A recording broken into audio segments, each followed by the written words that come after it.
আসসালামু আলাইকুম ওয়া রাহমাতুল্লাহ।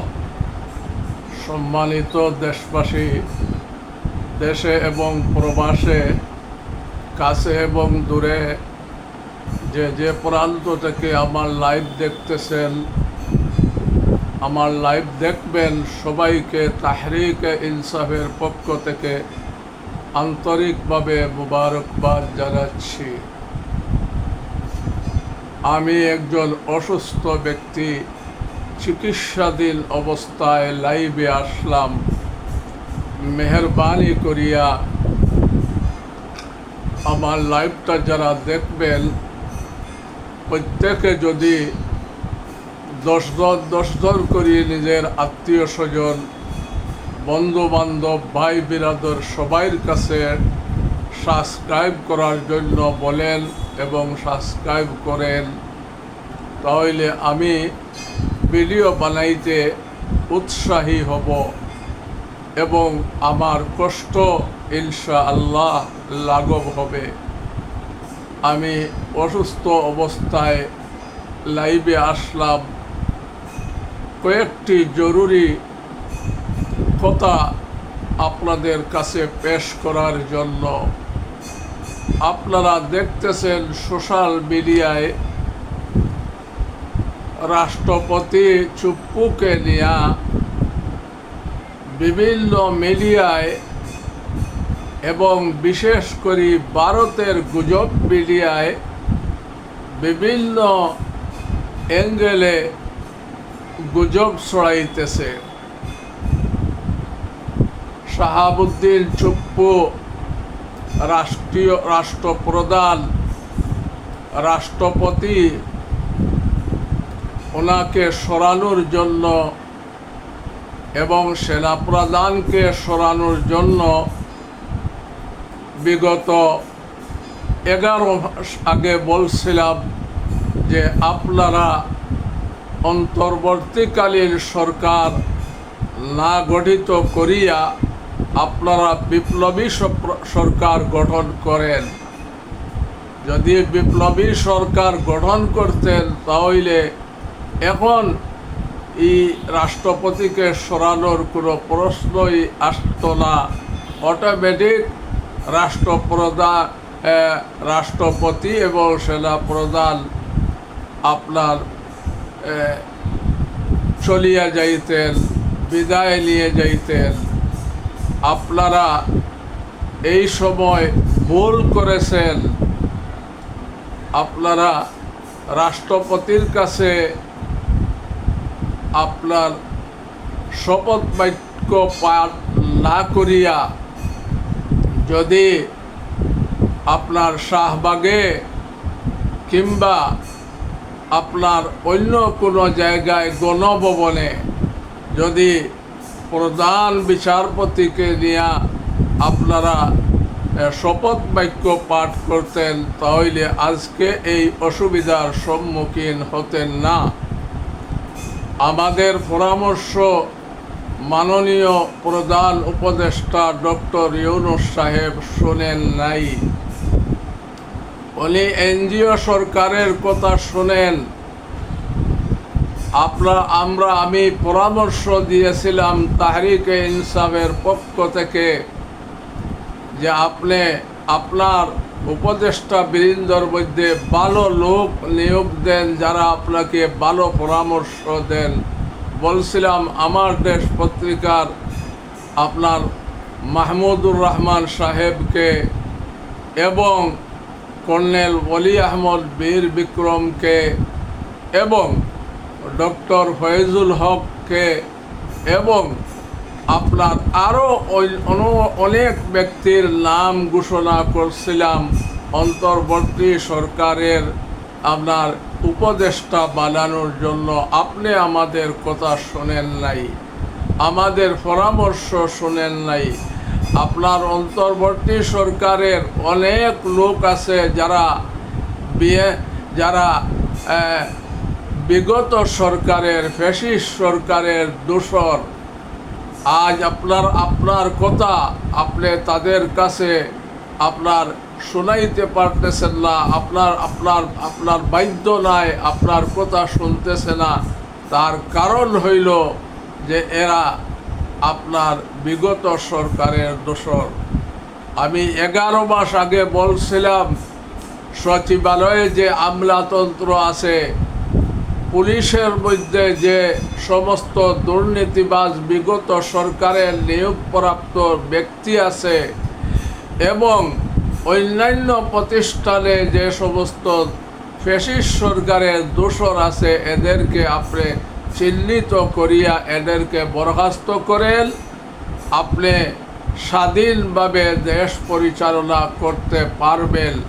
আমাদের পরামর্শ শুনেন নাই, আপনি আপনার পরামর্শ মোতাবেক কাজ করছেন। এখন আপনাকে আমি এই দেশপ্রেমিক হিসাবে এবং একজন এই স্টেক হোল্ডার হওয়ার কারণে আপনাকে পরামর্শ দিতেছি যে আপনি মেহরবানি করিয়া এই যে এত লোক, প্রায় 2000 লোক শাহাদত বরণ করেছেন এবং 20,000 লোক পঙ্গুত্ব বরণ করেছেন, তাদেরকে নিয়ে আপনি একবার বসেন। আজ তারা মাঠে কেন নামবে? আজকেও দেখলাম সচিবালয়ে ওই সমস্ত লোকেরা যাদের আত্মীয়, যাদের ছেলে মেয়ে স্বামী নিহত হয়েছেন, তারা সচিবালয়ে ঘেরাও করছে। কেন তারা সচিবালয়ে ঘেরাও করবে? আপনার যমুনা কেন ঘেরাও করবে? আপনি যদি তাদেরকে নিয়ে আপনি সরকার গঠিত করতেন কিংবা তাদের কথা শুনতেন, তাদেরকে তাদের শহীদদেরকে 30 লক্ষ টাকা করে দেবেন বলে ওয়াদা করছেন, তাদেরকে যদি আপনি 30 লক্ষ টাকা করে দিয়ে দিতেন, আর যারা আপনার পঙ্গুত্ব বরণ করেছে তাদেরকে আপনার ভরণ পোষণের ব্যবস্থা করতেন, তাহলে আজকে তারা আপনার অফিস, আপনার যমুনা আর সচিবালয়ে ঘেরাও করতে আসতো না। আপনি তাদেরকে মাহরুম বঞ্চিত করেছেন, এই জন্য তারা আজকে মাঠে নামিয়া তাদের দাবি আদায় করার জন্য বাধ্য হয়েছে।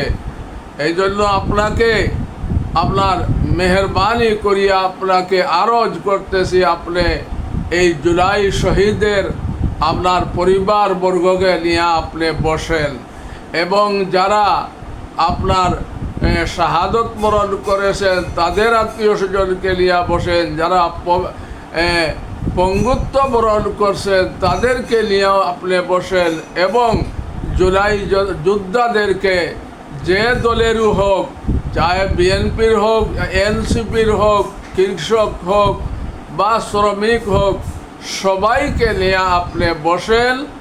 আর বসিয়া তাদেরকে সুন্দর যদি আপনি সমাধান দিতেন, তাহলে আজকে তারা আপনার সচিবালয়ে আর আপনার যমুনা ঘেরাও করতে আসতো না। যে সমস্ত জুলাই যোদ্ধারা জীবনের বাজি রেখে আপনাকে এই চেয়ারে বসাইছে, প্রধান উপদেষ্টা বানাইছে, আপনি স্বীকার করছেন, আজ তাদেরকে আপনি পিছনে ফেলিয়া দিছেন, তাদেরকে তাদের জীবন হুমকির মুখে রাখছেন যে তাদের কোনো নিরাপত্তা নাই। তাদেরকে আপনার জুলাই সনদ দেওয়ার জন্য তাদের আকাঙ্ক্ষা ছিল, আপনি জুলাই সনদটা পর্যন্ত এখনো দেন নাই। মেহরবানি করে অনতি বিলম্বে আপনি জুলাই সনদ না, এটা জুলাই সংবিধান, যেখানে 72 সংবিধান থাকবে না, আর এইসব এমন সংবিধান তৈরি করবেন দেশ পরিচালনার জন্য যেখানে এই জুলাই যোদ্ধাদের নাম থাকবে, জুলাই শহীদদের নাম থাকবে, স্মরণ থাকবে। অনেক মাদ্রাসা ছাত্র, মাদ্রাসার শিক্ষকও আপনার শাহাদত বরণ করছেন, পঙ্গুত্ব বরণ করছেন, তাদেরকেও আপনি আপনার জুলাই সনদপত্রে, জুলাই সংবিধানে আপনি সংযুক্ত করবেন এবং পিলখানার গণহত্যাকেও আপনার জুলাই সনদে আপনি সংযুক্ত করবেন, এবং এই যে শাপলা চত্বরের গণহত্যা, নিরীহ উলামায়ে কেরাম হাফিজে কোরআনকে আপনার ইবাদত করা অবস্থায় আপনি গণহত্যা চালিয়ে শাহাদত বরণ তাদের কথাও আপনি এই জুলাই সনদে রাখতে হবে। এবং মোদি বিরোধী আন্দোলনে যারা শাহাদত বরণ করেছেন, যারা জেল জুলুম আপনার সহ্য করেছেন, আয়না করে থাকছেন, এই সবাইকে আপনি বঞ্চিত করেছেন, এদের কথাও আপনার জুলাই সনদে আপনার পেশ করতে হবে। আপনি অনতি বিলম্বে সমস্ত ইসলামী দলগুলাকে নিয়ে আপনি বসেন, আপনি তাদের কথা শোনেন। আপনাকে এখন পর্যন্ত কোনো ইসলামী দলগুলায় আপনার বিরোধিতা করেন নাই। আপনি এনসিপিকে নিয়ে, জুলাই যোদ্ধাদেরকে নিয়ে এবং সমস্ত আপনার ইসলামী দলগুলাকে নিয়ে, দলের প্রধানকে নিয়ে, যতটা ইসলামী দল আছে নিবন্ধিত হোক আর অনিবন্ধিত হোক, সব ইসলামী দলগুলার প্রধানকে নিয়ে আপনি বসেন, বসিয়া একটা সুরাহা আপনার তা পেশ করেন যে দেশ কিভাবে নিরাপদ থাকবে, দেশে কিভাবে অরাজকতা হবে না, ফ্যাসিস্ট সরকার আবার বাংলাদেশে প্রত্যাবর্তন করবে। এই দুতিয়ালির মধ্যে, এই সংশয়ের মধ্যে আপনি থাকতেছেন। এদেরকে কিভাবে প্রতিকার করা যায়, কিভাবে তাদেরকে আপনার এই বাংলাদেশ থেকে আপনার ফ্যাসিস্ট মুক্ত করা যায়, এই সমস্ত দলকে নিয়ে আপনি পরামর্শ করেন। আর আপনি যে সমস্ত দলকে নিয়ে পরামর্শ করতেছেন, এদেরকে নিয়ে আপনি দেশ শাসন করতে পারবে না। কারণ যে জাতি আপনার একটা পাথরকে, আপনার সাদা পাথরকে ধ্বংস করিয়া দিছে, একটা আপনার পর্যটন শিল্প ধ্বংস করিয়া দিছে, সেই জাতি 18 কোটি মানুষকে কিভাবে আপনার রক্ষা করবে? এই জাতিকে নিয়ে আপনি পরামর্শ করতেছেন। যে জাতির মধ্যে, যে দলের মধ্যে তাদের অন্তর্কুণ্ডলে 200-300 মানুষ হত্যা হয়েছে, এদেরকে নিয়ে, এদের উপরে আপনি কিভাবে ভরসা করতেছেন?